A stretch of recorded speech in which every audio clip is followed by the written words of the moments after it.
नमस्ते बच्चों, क्या हाल चाल। फिर से स्वागत है अंकित ऑनलाइन क्लासेस में। बच्चों, पिछले वीडियो में हम केमिस्ट्री का फर्स्ट चैप्टर जिसका नाम था रासायनिक अभिक्रिया एवं समीकरण, उसको हम समाप्त कर दिए हैं। और जाकर नहीं देखे हैं तो जाकर देख लीजिएगा, ठीक है। और आज हम लेकर आ गए हैं प्यारे बच्चों बायोलॉजी, और ये बायोलॉजी का फर्स्ट चैप्टर रहेगा जिसका नाम है जैव प्रक्रम, ठीक है। अगर पूरे बुक का बात करते हैं तो पूरा बुक का ये 5वां चैप्टर है, ठीक है प्यारे बच्चों। तो चलिए इसको हम बेहतरीन तरीके से समझने का प्रयास करेंगे। इसमें जो है कुछ टॉपिक दिया है, इन चीज को जो है हम बढ़िया से डिस्कस करते हुए चलेंगे, ठीक है प्यारे बच्चों। चलिए, जैसा का नाम है यहाँ पर चैप्टर का नाम जैव प्रक्रम। तो आखिर हम जैव प्रक्रम को कहते किसे हैं प्यारे बच्चों, ठीक है। देखो, सबसे पहले बात करते हैं जैव। तो जैव का अर्थ होता है सजीव। क्या प्यारे बच्चों, जैव का अर्थ होता है सजीव, यानी जीव कह सकते हैं, ठीक है। क्या जीव भी कह सकते हैं, जैसे कि जीव भी रहने दो, ठीक है। तो सजीव, जैव का अर्थ होता है जीव, ठीक है। और प्रक्रम का अर्थ होता है हमारे बॉडी के पार्ट पुर्जा। क्या प्यारे बच्चों, बॉडी का पार्ट, ठीक है, पार्ट पुर्जा, ठीक है प्यारे बच्चों। किसका? तो बॉडी का, ठीक है ना, बॉडी का, ठीक है, BODY, बॉडी का पार्ट पुर्जा, यानी हमारे शरीर में हाथ, गोड़, नाक, कान, ये सब के हमारे बॉडी के कुछ पार्ट पुर्जे हैं, ठीक है।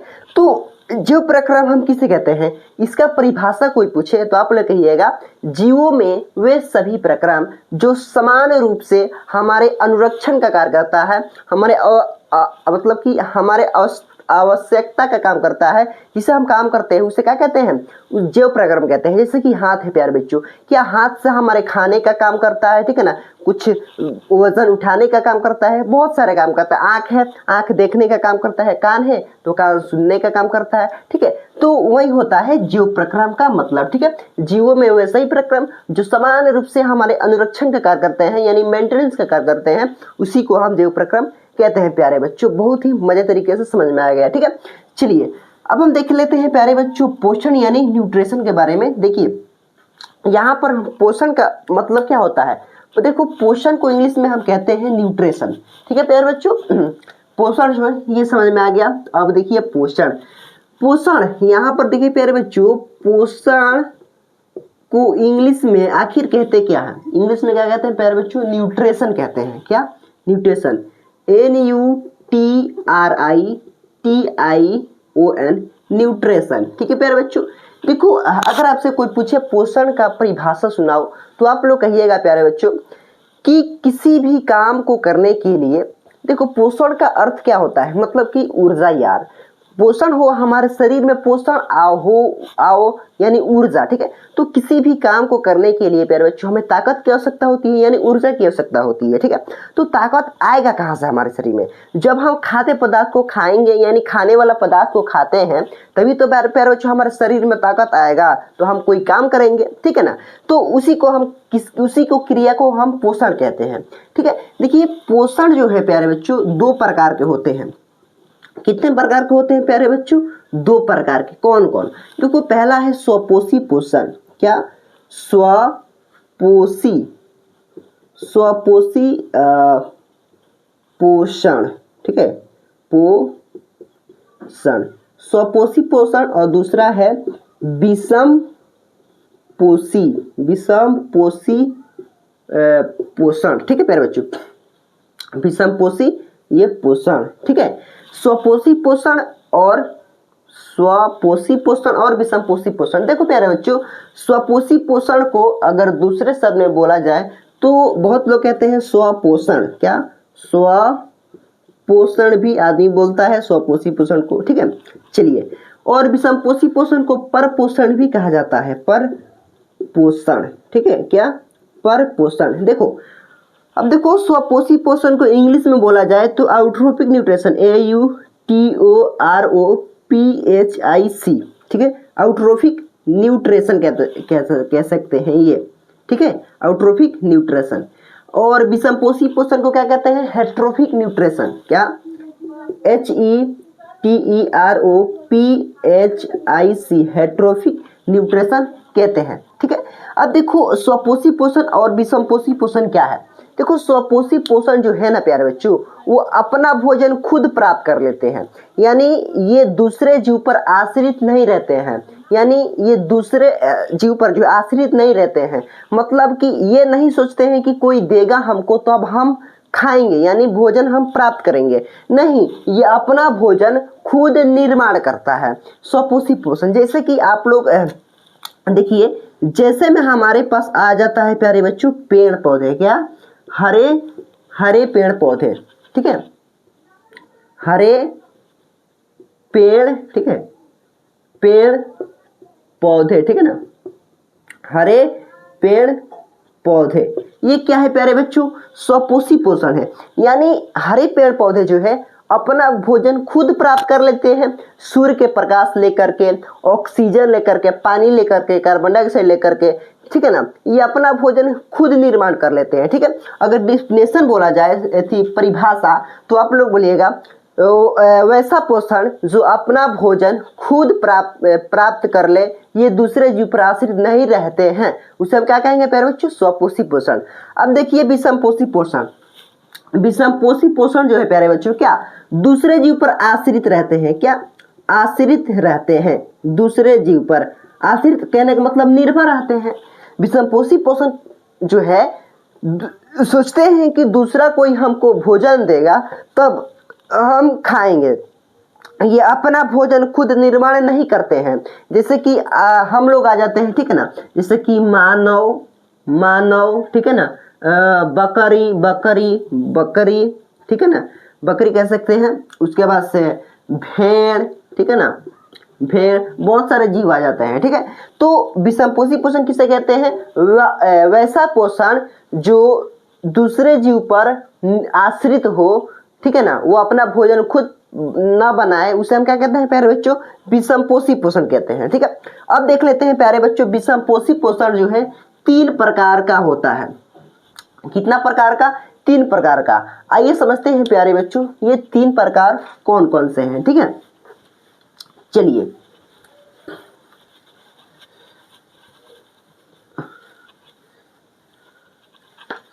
क्या विषमपोषी पोषण, ठीक है, विषमपोषी पोषण कितना प्रकार का, 3 प्रकार का। पहला कौन है प्यारे बच्चों, पहला है क्या कहते हैं, समपोषी पोषण। शायद देखो यहाँ पर पहला कौन सा है हमारे पास, पहला है परजीवी पोषण। क्या है प्यारे बच्चों, परजीवी पोषण, ठीक है। दूसरा है मृत जीवी पोषण, मृत जीवी पोषण, ठीक है। और तीसरा हमारे पास आ जाता है समपोषण। क्या है, समपोषण, ठीक है, समपोषण, ठीक है, समपोषण। देखो यहाँ पर परजीवी पोषण किसे कहते हैं प्यारे बच्चों, परजीवी पोषण कहने का मतलब ये होता है वह पोषण, डिफिनेशन बताते हैं, वह पोषण जो अपना भोजन दूसरे जीव के अंदर रहकर उससे भोजन प्राप्त कर ले बिना क्षति पहुंचाए, उसे हम क्या कहते हैं, परजीवी पोषण कहते हैं। क्या कहते हैं, परजीवी पोषण। यानी प्यारे बच्चों जैसे कि ढील हमारे शरीर के अंदर रहकर, मुड़ी में रहकर हमसे भोजन प्राप्त कर लेता है और हमको कोई क्षति नहीं पहुंचाता है, यानी हमको कोई नुकसान नहीं पहुंचाता है, ठीक है, उसी को हम कहते हैं परजीवी पोषण, ठीक है। अब देखिए दूसरा है हमारे पास आता है मृत जीवी पोषण, यानी मरा हुआ पोषण, मतलब मृत जीवों के शरीर से अपना भोजन प्राप्त कर लेता है, उसी को हम क्या कहते हैं, मृत जीवी पोषण, ठीक है। जैसे कि मेरे जीवी पोषण में क्या है, उदाहरण के लिए कौवक, ठीक है ना, कौवक आ जाता है, ठीक है ना, कौवक आप नहीं देखे हैं, वो क्या है, मृत जीवी पोषण है, यानी सड़े गड़े खाद्य पदार्थ से अपना भोजन प्राप्त कर लेता है, ठीक है, मृत जीवी पोषण उसी को कहते हैं, ठीक है।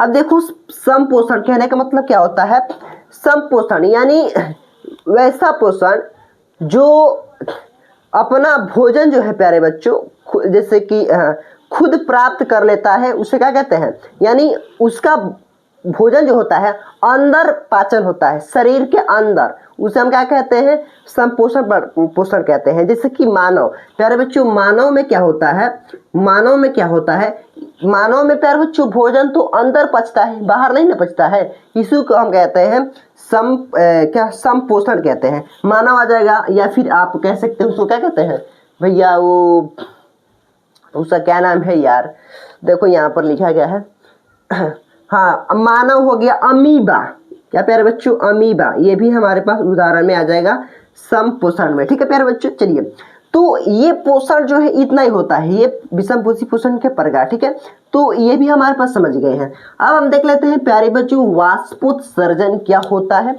इसके बारे में जरा हम डिटेल में पढ़ ले। ठीक है ना, वाष्पोत्सर्जन,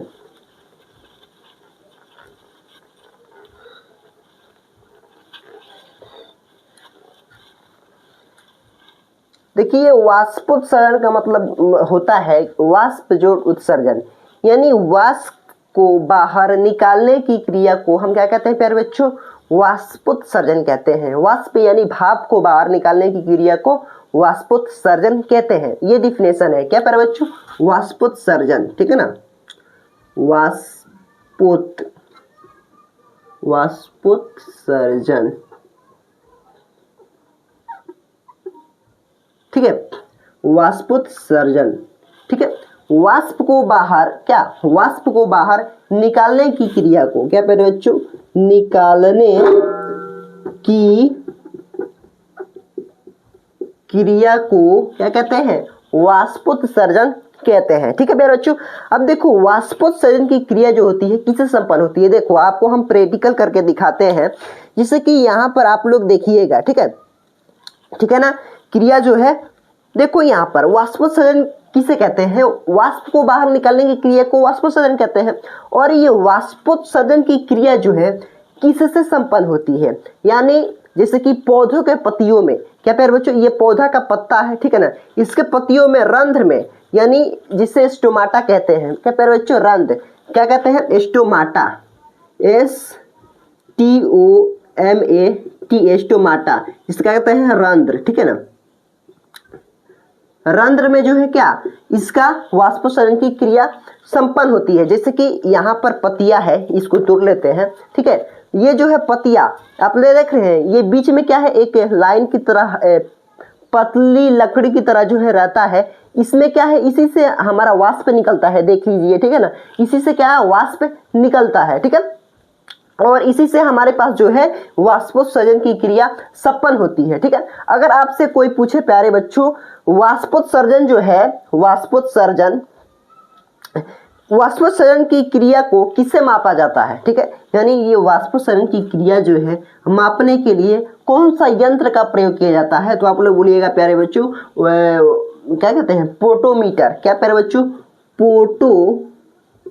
पोटोमीटर। ठीक है ना, तो पोटोमीटर से मापा जाता है वाष्पोत्सर्जन की क्रिया को। ठीक है, चलिए अब हम देख लेते हैं जैसे कि गैसों का विनिमय। देखो अच्छा एक बात बताइए प्यारे बच्चों, ये पौधा जो होता है, ये पौधा देख रहे हैं ना आप, पौधा, तो ये पौधा जो है हमको क्या देता है प्यारे बच्चों, हम लोगों को जो है O2 देता है, यानी ऑक्सीजन देता है कि नहीं भाई, बिल्कुल देता है। और ये पौधा जो है ऑक्सीजन देता है, लेता क्या है, तो लेता प्यारे बच्चों क्या है, हाइड्रोजन लेता है बदले में। ठीक है, ऑक्सीजन देता है और हाइड्रोजन ये लेता है। ठीक है, तो ऑक्सीजन हम लोग लेते हैं और कार्बन CO2 यानी कार्बन डाइऑक्साइड ये लेता है। ठीक है ना, तो हम लोग ऑक्सीजन लेते हैं और बदले में इसको क्या देते हैं, कार्बन डाइऑक्साइड देते हैं। ठीक है, चलिए तो ये हो गया वाष्पोत्सर्जन की क्रिया। ठीक है, तो वाष्पोत्सर्जन की क्रिया किससे संपन्न होती है, ये आपको बताए थे रंध्र से, रंध्र छिद्र से होता है। ये हमारे पास क्या है, छोटा छोटा पतला पतला क्या होता है, छिद्र होता है, इसी से वाष्प निकलता है। ठीक है, चलिए उसके बाद देखो वाष्पोत्सर्जन जो है प्यारे बच्चों, अच्छा एक बात बताइए, बारिश सबसे ज्यादा कहाँ होगा, बारिश सबसे ज्यादा वही होता है जहाँ सबसे ज्यादा क्या पेड़ पौधा हो, वहीं तो बारिश सबसे ज्यादा होता है। क्यों, क्योंकि जहाँ सबसे ज्यादा या ज्यादा से ज्यादा पेड़ पौधा रहेगा वहां से क्या वाष्प निकलेगा, वही तो वाष्प निकलेगा।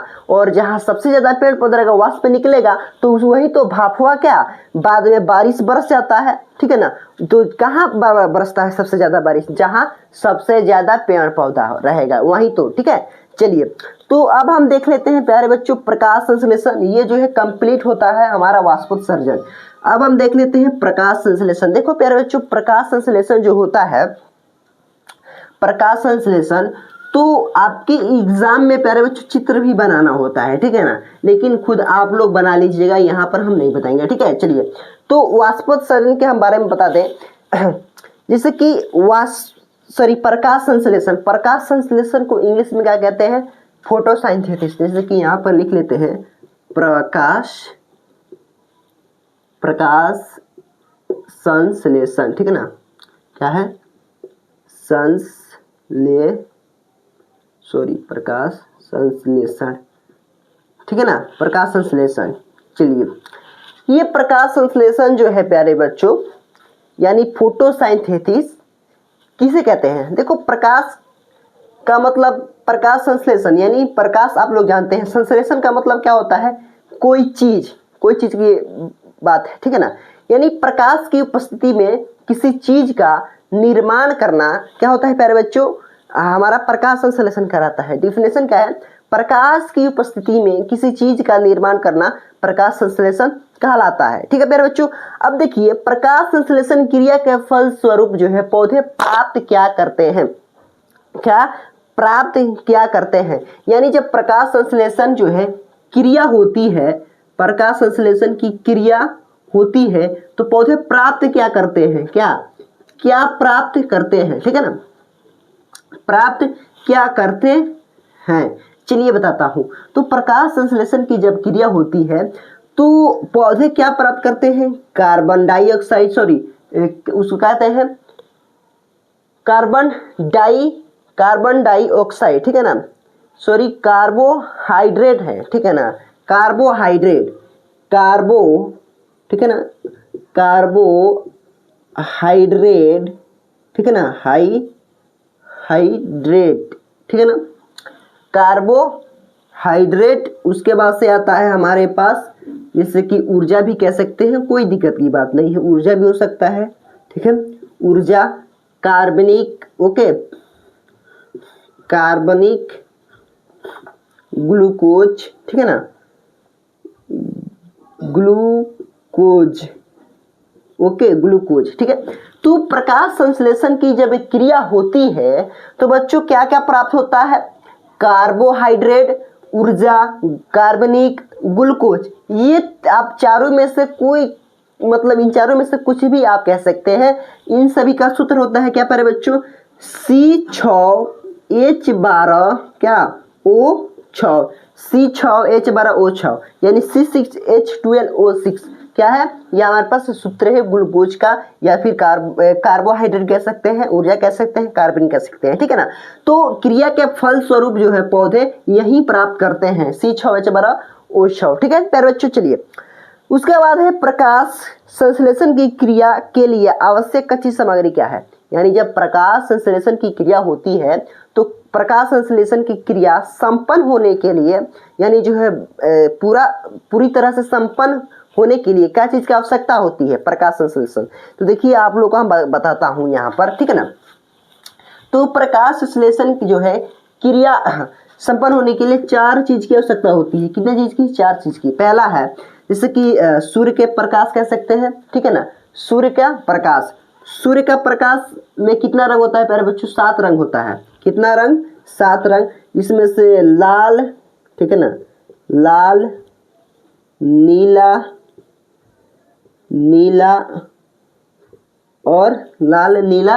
और क्या लगता है प्यारे बच्चों? लाल, नीला और बैगनी, ठीक है, लाल, नीला और बैगनी, ठीक है ना, बैगनी। ये क्या है प्यारे बच्चों? सूर्य का प्रकाश। क्या सूर्य के प्रकाश में 3 रंग की आवश्यकता होती है, ठीक है ना। तो ये एक हो गया। दूसरा हमारे पास CO2 यानी कार्बन डाइऑक्साइड, ठीक है ना। चौथा हमारे पास H2O यानी जल।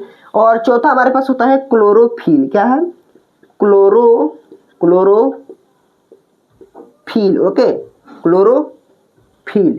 देखिए ये लाल, नीला और बैंगनी रंग होता है, ये किससे लेगा? सूर्य के प्रकाश से लेगा। यानी जो ये पौधा है प्यारे बच्चों, ये पौधा तो क्रिया संपन्न होने के लिए इसको क्या चीज की आवश्यकता होती है? तो आप लोग बोलिएगा सूर्य के प्रकाश की, यानी जिसमें 3 रंग की आवश्यकता होती है, लाल, नीला, बैंगनी की।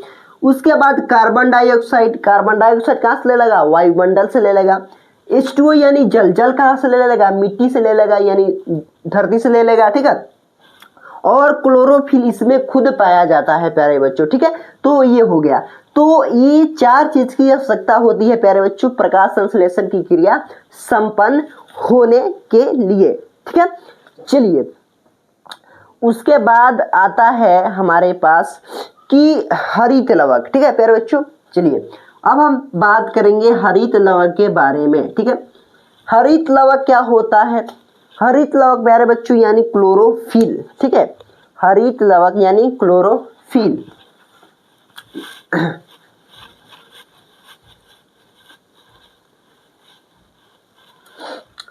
अब देखिए हरित लवक में हरे रंग का पर्णहरित यानी क्लोरोफिल पाया जाता है, इसी के कारण पौधे हरे होते हैं।